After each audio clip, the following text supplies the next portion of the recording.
नमस्कार दोस्तों, स्वागत है प्राइम डिबेट शो में। मैं हूं प्रदीप। पीएम मोदी के लिए राहुल गांधी जी ने एक शब्द का इस्तेमाल किया था, पनौती।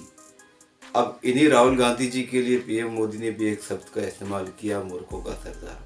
तो दोस्तों, इसी पे ये डिबेट चली है। डिबेट में है सुधांशु त्रिवेदी बीजेपी की तरफ से और आचार्य प्रमोद कृष्णन कांग्रेस की तरफ से। तो दोस्तों, इस डिबेट में बहुत अच्छी खासी डिबेट हुई है, लेकिन इस डिबेट में आचार्य प्रमोद कृष्णन ने खुद कांग्रेस के ही धागे खोल दिए हैं। दोस्तों, डिबेट बड़ी मजेदार है, लास्ट तक देखना, आप एंजॉय करेंगे, आपको बहुत मजा आएगा। तो चलिए शुरू करते हैं डिबेट वीडियो। Let's start. ये भी परेशान हो गए, हम भी परेशान हो गए, करो फिर।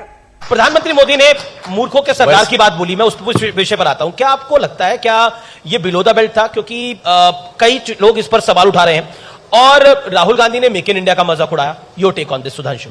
ये बिलो द बेल्ट नहीं था, ये ओवर द हेड था। मतलब कोई तीर छोड़ा गया, मोदी जी ने तो किसी का नाम नहीं लिया था, उसे पकड़ के तीर को अपने ऊपर ले लेना, ये कौन सी खासियत थी भाई? उन्होंने कहा मूर्खों का सरदार। अरे भाई, क्या दुनिया भर को बताने की जरूरत कि किसके लिए कहा गया है? और जहां तक हमारे मन का भाव है तो मैं याद दिलाना चाहता हूं, उनके नेता प्रतिपक्ष अधीर रंजन चौधरी जी ने लोकसभा के पटल पे खड़े होकर कहा राहुल गांधी जी पप्पू नहीं है। तो हमारे गृह मंत्री अमित शाह जी ने खड़े होकर कहा कि मैं माननीय नेता प्रतिपक्ष से कहना चाहूंगा कि किसी माननीय सांसद को पप्पू ना कहें, हम ऐसी किसी बात का समर्थन नहीं करते हैं। तो हमारा स्टैंड तो क्लियर है। ठीक है। और बाकी उन्होंने खुद उड़ता मगर एक बात बता दूं, सुनिए, अगर वो सरदार अपना किरदार थोड़ा सा बदल लेते तो थोड़े से असरदार दिखने लगते। जी जी जी, जवाब। देखिए सुधांशु जी भारत की माननीय संसद के सदस्य हैं। वो ये कहना चाह रहे हैं कि माननीय प्रधानमंत्री जी ने जो मूर्खों का सरदार कहा वो किसी और को कहा। भाई, ये देश की जनता भी जानती है। और किसके लिए कहा गया है? सुनिए, मेरी बात पूरी होने दीजिए। ये देश की जनता जानती है सुधांशु जी कि ये इतनी शातिर पार्टी आप ही की है जो कहना कुछ चाहती है और उस पर टिकती भी नहीं है। पहली बात। दूसरी बात मैं कहना चाहता हूं, ठीक है, मैं मान गया, ये आपका संस्कार, ये आपकी सभ्यता, ये आपकी भाषा हो सकती है, लेकिन ये आज की जो भाजपा है, ये भाजपा पंडित दीनदयाल उपाध्याय की भाजपा और पंडित अटल बिहारी वाजपेयी की भाजपा से भिन्न है। पंडित अटल बिहारी वाजपेयी की भाजपा, दीनदयाल उपाध्याय जी की भाजपा की स्थापना जब हुई थी तो चाल चरित्र चेहरे की बात होती थी, राजनीतिक शुचिता की बात होती थी। विपक्ष के नेताओं को मूर्खों का सरदार आप कहेंगे, और विपक्ष के नेताओं को अगर आप मूर्खों का सरदार कहेंगे तो फिर 12 करोड़ इस देश के लोगों ने कांग्रेस को वोट दिया, उन 12 करोड़ को भी आप मूर्ख मानेंगे क्योंकि मूर्खों का सरदार। और हां, मैं कहना चाहता हूं, अगर आप राहुल गांधी को मूर्खों का सरदार कह रहे हो तो फिर आचार्य प्रमोद कृष्णन को भी मूर्ख कहना पड़ेगा क्योंकि हमारा सरदार है, वो हमारा नेता है, हमारी पार्टी का। और तीसरा पॉइंट मैं कहना चाहता हूं कि 4-5 राज्यों में हमारी सरकार है, हमारे मिनिस्टर हैं, हमारे एमएलए हैं, हमारे सांसद हैं, हमारे चीफ मिनिस्टर हैं, तो फिर उन चीफ मिनिस्टर्स को भी आप मूर्ख मान रहे हैं क्योंकि उनका सरदार तो राहुल गांधी है।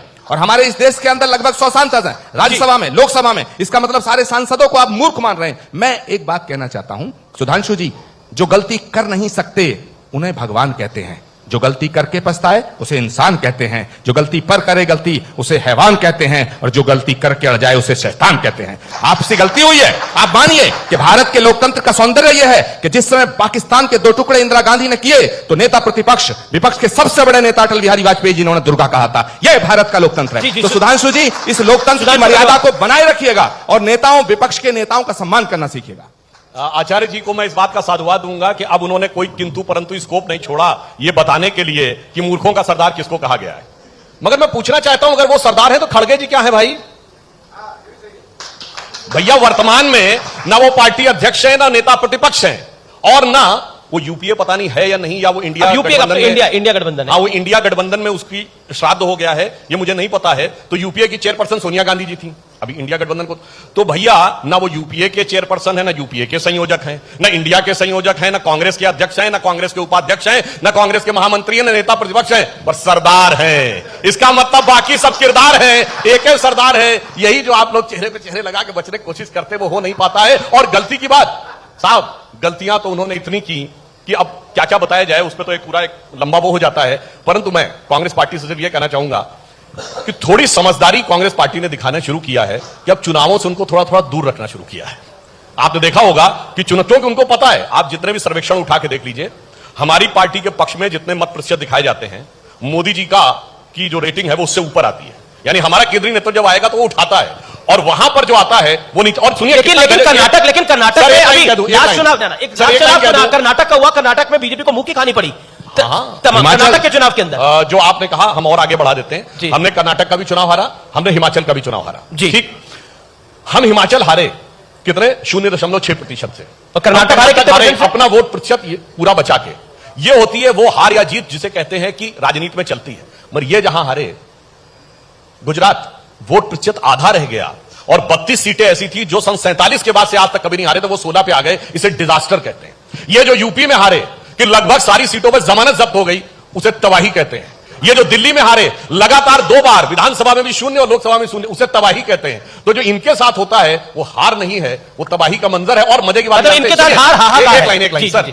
हम लोग बचपन में कांग्रेस के अलावा किसी को क्लियर मेजॉरिटी नहीं मिलती थी, और अब ऐसा दिन आया है जब से वो सरदार आया है, उसका किरदार आया है, कांग्रेस एक बार 44 सीट पे, एक बार 52 सीट पे, मतलब टेक्निकली नेता प्रतिपक्ष के लायक नहीं बनाने की स्थिति रह पाई है। इसे तबाही कहते हैं, इसे पराजय नहीं कहते हैं। ठीक है, तो इस तबाही के कारण क्या देखते हैं आपको? देखिए, एक तो आचार्य जी। सुधांशु जी बड़े विद्वान प्रवक्ता हैं। मैं भी कहूंगा एक बार ताली बजा दीजिएगा झूठ को सच, सच को झूठ करने के लिए। ठीक है, अब मैं इनकी बात का एक लाइन में जवाब देता हूं। मैं इनको ये बता रहे थे इतना % हम वहां कम रह गए थे, ये कर दिया था, वो कर दिया। भाई हम कांग्रेस हैं, हम या तो इधर रहते हैं या इधर रहते हैं। या तो हम जीतते हैं तो अंधाधुंध जीतते हैं, और हारते हैं तो उसी तरह हारते हैं। अब बताओ क्या करोगे? राहुल गांधी कांग्रेस के अध्यक्ष, सुनिए ना, राहुल गांधी कांग्रेस के अध्यक्ष बने। राहुल गांधी जी के नेतृत्व में चुनाव हुआ 2018 का। हम राजस्थान जीते, हम मध्य प्रदेश जीते, छत्तीसगढ़ आपसे हमने छीना, और अब हमने आपसे हिमाचल छीना, हमने आपसे कर्नाटक छीना। और आप याद रखना सुधांशु जी, अगर बहुजन समाज पार्टी और समाज पार्टी को आपने डरा धमका के साइड ना किया तो 2024 में भी हम आपसे जीतेंगे।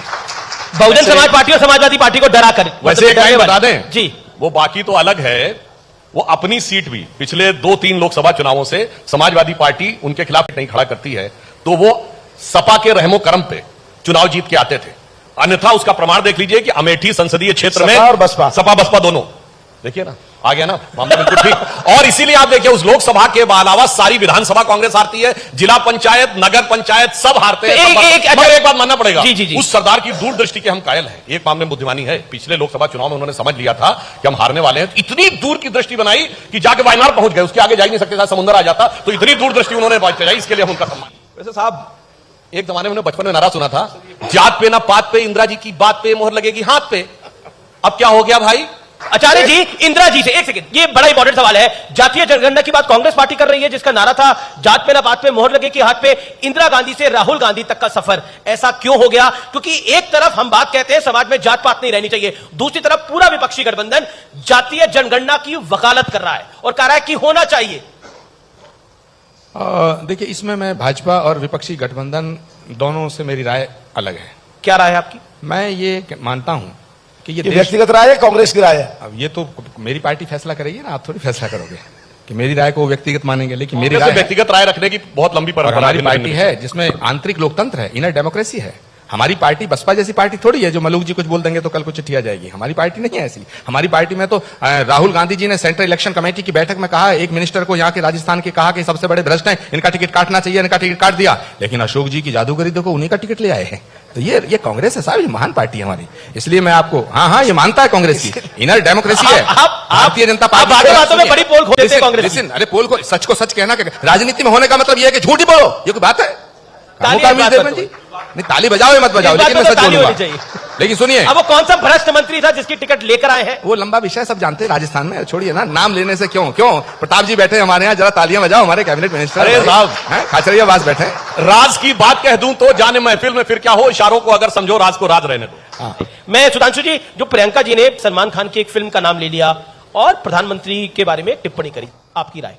उन्होंने बहुत सारी बातें बोली, ये भी बोला कि वो अमिताभ बच्चन और असरानी और कौन वो असरानी तरह नजर आते हैं। ये मैं देश की और राजस्थान प्रदेश की प्रबुद्ध जनता पे छोड़ता हूं कि असरानी के भूमिका में कौन नजर आता है। और मैं एक लाइन जरूर कहना चाहूंगा, अभी इनके मुंह से एक बात निकल गई थी ना, आग पहले ही लगी हुई है, आप और उसमें अंदर भड़का रहे हैं, तो ये तो स्वीकार हो गया कि आग लगी हुई है।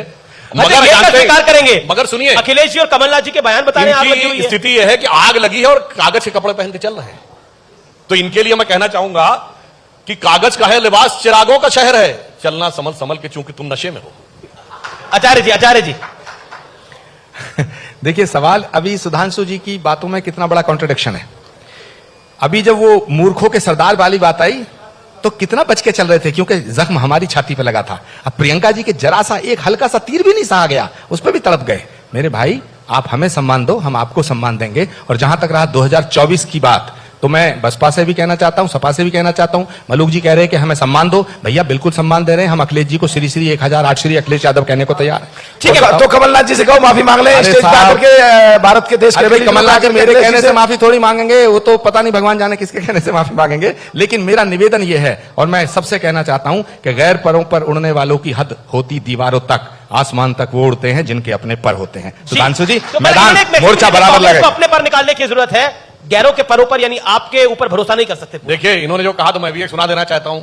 न जो बर्फ की आंधियों से लड़े हैं, कभी पग न उनके शिखर पर पड़े हैं, जिन्हें लक्ष्य से कम अधिक प्यार खुद से, वही जी चुरा कर तरसते खड़े। सुधांशु जी याद रखिएगा, एक उर्दू का शब्द है तवाफ, तवाफ कहते हैं परिक्रमा को। मैं आज कहना चाहता हूं इस न्यूज 18 के मंच से कि समंदर कर रहा है हमारे अज़्म का तवाफ, समंदर कर रहा है हमारे अज़्म का तवाफ, और भाजपा समझ रही है कश्ती भंवर में है। जी जी जी, सवाल फिर एक और सुना दूं, सुनिए एक लाइन।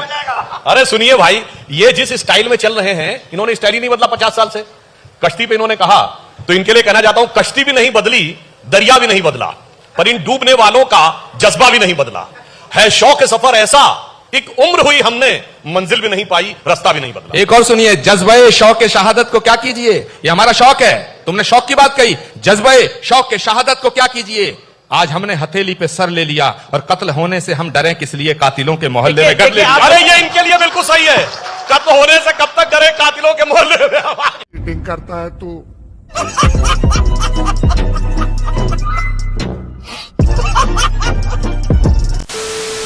तो दोस्तों, डिबेट हो गई खत्म, वीडियो हो गई पूरी। उम्मीद करता हूँ दोस्तों ये डिबेट वीडियो आपको पसंद आई होगी।